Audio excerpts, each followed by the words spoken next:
Torch کی روشنی میں اس کے چہرے کا جو حصہ نظر آ رہا تھا وہ اس عمارت کا ہی جزو لگتا تھا، کھنڈر اور ویران۔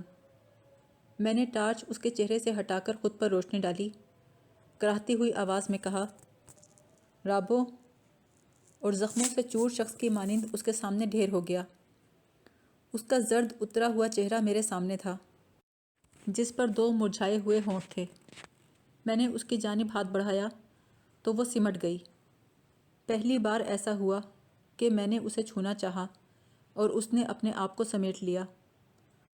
وہ بولی تو اس کے لہجے میں صدیوں کا دکھ تھا، چھوٹے مالک، مجھے ہاتھ نہ لگانا، میں کوڑی ہو گئی ہوں، مجھے مت چھونا۔ میں نے بے پناہ دکھ سے کہا، بکواس بند کر، کون کہتا ہے تو کوڑی ہے؟ کہاں ہے تیرا کوڑ؟ دکھا مجھے۔ میں نے اس کے دونوں ہاتھ، دونوں پاؤں دیکھے، کہیں کوئی علامت نہیں تھی۔ وہ خوف سے لرز رہی تھی، ہاتھ جوڑنے لگی، مالک میرے قریب نہ آؤ، یہاں سے چلے جاؤ۔ میں نے ٹارچ ایک جانب پھینکی اور دونوں ہاتھوں سے اس سکڑی سمٹی گٹری پر پل پڑا۔ میں ورفتگی سے اسے چوم رہا تھا، سہلا رہا تھا، میری آنکھوں سے آنسو بہہ رہے تھے۔ رابو مجھے روکنے کے لیے منت سماجت کر رہی تھی، مدافعت کر رہی تھی، لیکن مجھ پر اثر نہ تھا۔ دفتن اس کوٹری کے باہر شور سنائی دیا۔ ایسا لگا بہت سے افراد باتیں کرتے آ رہے ہیں۔ چوکیدار اور اس کے ساتھی نے میری توقع سے زیادہ تیزی دکھائی تھی۔ وہ گاؤں سے بہت سے حمایتی لے کر پہنچ گئے تھے۔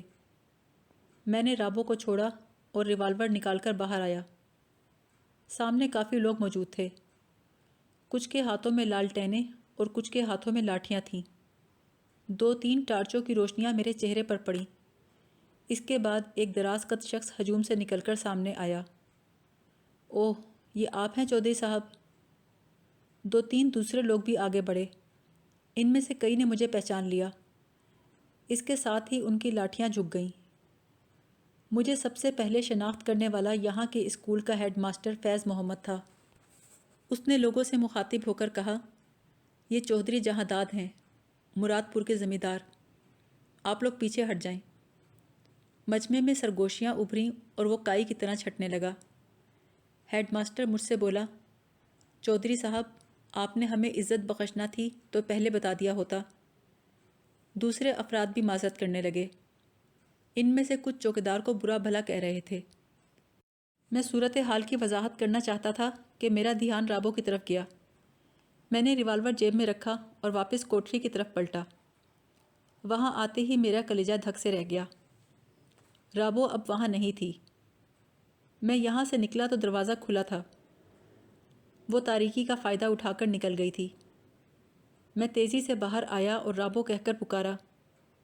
میری آواز کھنڈر میں دور تک گونجی۔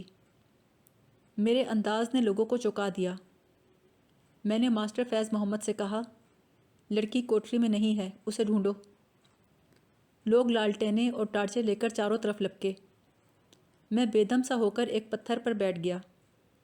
کسی انکہی آواز نے مجھے کہا، چودھری جہاں داد، رابو اب نہیں ملے گی۔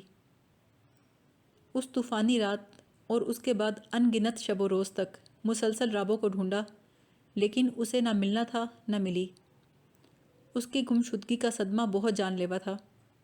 دل تو چاہتا تھا میں زمین پر پچھاڑے کھاؤں، دیواروں سے سر ٹکراؤں، مر جاؤں، لیکن ابھی مجھے اپنے ارد گرد پھیلے مسائل کو حل بھی کرنا تھا۔ اشیر خان گاؤں سے تو اسی دن رفو چکر ہو گیا تھا جب ڈیرے پر رابو کے ساتھ پکڑا گیا تھا۔ پھر میرے فرار کا راستہ کھول کر کہاں غائب ہوا کچھ پتہ نہ چلا۔ میرا رقیب روسیہ جیکسن بھی واپس چلا گیا تھا۔ وہ یہاں سے بھاگا تو سیدھا امریکہ جا کر دم لیا۔ منشی خادم حسین پر کیس ختم ہو چکا تھا۔ اب ایک بار پھر وہ میرا دستے راست تھا۔ افروزہ اس شام میکے گئی تو پھر پلٹ کر نہ آئی۔ اس نے مجھ پر خلا کا کیس کر دیا۔ عدالت میں فیصلہ ہوتے دیر نہیں لگی۔ اس بیش قیمت وبال سے ہمیشہ کے لیے میری جان چھوٹ گئی۔ دھیرے دھیرے سب کچھ معمول پر آنے لگا۔ لوگ بھولنے لگے کہ اس گاؤں میں کچھ انہونے واقعات ہوئے تھے۔ اب صرف ایک ماما تھی یا میں تھا جنہیں سب کچھ یاد تھا۔ مجھے کچھ معلوم نہ تھا کہ رابو کہاں ہے، ہے بھی یا نہیں۔ اسے ڈھونڈنے کی ہر کوشش ناکام گئی۔ میں آدھا زندہ آدھا مردہ زندگی گزار رہا تھا۔ اسی طرح 2 برس گزر گئے۔ وہ گرمیوں کی ایک حبس زدہ شام تھی۔ میں فارم سے لوٹا تو ایک ملازم بھاگا ہوا آیا۔ اس نے گھبرائے ہوئے لہجے میں کہا کہ حویلی کے دروازے پر رابو کی منجی رکھی ہے، وہ سخت بیمار ہے۔ چند لمحوں کے لیے میں سکتے میں رہ گیا، پھر بھاگتا ہوا حویلی کے دروازے پر پہنچا۔ سب سے پہلے میں نے ایک داڑھی والے شخص کو دیکھا، پھر میری نگاہ ایک چارپائی پر پڑی جس پر ہڈیوں کا ایک ناقابل شناخت ڈھانچہ پڑا تھا۔ وہ رابو تھی۔ اس کے سر پر اوڑھنی تھی جس نے گھونگھٹ کی طرح اس کا نصف چہرہ چھپا رکھا تھا۔ اس کی آنکھیں سفید، چہرہ زرد اور سانس سینے میں اٹکی ہوئی تھی۔ میری نگاہ میں چند برس پہلے کا وہ منظر گھوم گیا جب ایک دن اسی طرح رابو کی ماں حویلی کے دروازے پر آئی تھی مجھ سے مرنے کی اجازت لینے کے لیے۔ میرے ذہن نے پکار کر کہا، آج رابو بھی یہی درخواست لے کر آئی ہے۔ دل سینے میں پھٹ کر ٹکڑے ٹکڑے ہو رہا تھا۔ میں لڑکھڑا کر اس کی چارپائی پر جھکا۔ وہ بڑے سکون سے لیٹی تھی۔ اس کی آنکھیں میرے چہرے پر جمی تھیں۔ رابو، میں نے اسے جھنجھوڑا۔ وہ بول نہیں سکی۔ اس کی آنکھوں میں وہی التجا تھی جو چند برس پہلے اس کی ماں کی آنکھوں میں تھی۔ میرا سر گھومنے لگا۔ ذہن میں سینکڑوں سوال تھے اور سب کا جواب ایک تھا، وہ مرنے والی ہے۔ میری آنکھوں میں آنسو آ گئے۔ میں نے چلا کر کہا، مجھ سے اجازت لینے آئی ہو نا؟ مرنے کی اجازت لینے آئی ہو نا؟ نہیں ہے اجازت، میری طرف سے کوئی اجازت نہیں ہے۔ حویلی کے ملازمین جمع ہو گئے تھے۔ رابو کی چارپائی کے پاس 2-3 اجنبی لوگ کھڑے تھے۔ میں نے داڑھی والے شخص سے پوچھا، بابا جی، کہاں سے لائے ہو اسے؟ اس کی زبانی مجھے پتہ چلا کہ میری نگاہوں سے روپوش ہونے کے بعد اس نے خودکشی کی کوشش کی تھی۔ جب گاؤں کے لوگ آئے اور میں کوٹھری سے نکلا تو وہ اس کھنڈر سے بھاگ کر پکی سڑک تک پہنچی اور ایک ٹرک کے سامنے کود گئی۔ ڈرائیور نے بریک لگا لی۔ وہ مرنے سے تو بچ گئی، لیکن زخمی ہو گئی اور اس کی ریڑھ کی ہڈی پر سخت چوٹیں آئیں۔ ڈرائیور اسے ٹرک میں ڈال کر فیصل آباد کے ایک ہسپتال میں لے گیا۔ یہاں اس کی کمر کا آپریشن ہوا۔ وہ کئی ماہ زیر علاج رہی۔ وہ ہسپتال سے نکلی تو ڈرائیور اسے اپنے گھر لے گیا کیونکہ رابو نے اپنا پتہ ٹھکانہ بتانے سے انکار کر دیا تھا۔ وہ ٹرک ڈرائیور یہی داڑھی والا شخص ابراہیم تھا۔ اس نے رابو کو بیٹی سمجھ کر نگہداشت کی۔ غریب ڈرائیور جو کچھ کر سکتا تھا کر چکا تھا۔ اپنی حیثیت کے مطابق دوا دارو اور علاج کروا رہا تھا، لیکن رابو کی حالت دن بدن خراب ہوتی گئی اور اب وہ قریب مرگ تھی۔ چند روز پہلے رابو نے پہلی مرتبہ بتایا کہ اس کا تعلق خوشاب کے ایک گاؤں مراد آباد سے ہے۔ اس نے درخواست کی کہ اسے ایک بار گاؤں لے جایا جائے۔ جب تک وہ گاؤں نہیں جائے گی اس کی مشکل آسان نہیں ہوگی۔ نتیجے میں ابراہیم اسے اپنے ٹرک پر خوشاب لے آیا تھا۔ قارئین، یہاں میں اپنی کہانی ختم کرتا ہوں۔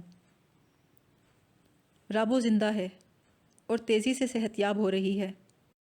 میں اسی رات رابو کو لے کر لاہور آ گیا تھا اور 2 روز کے بعد ہی ہم ایک پاکستانی ڈاکٹر کے ہمراہ آسٹریا روانہ ہو گئے تھے۔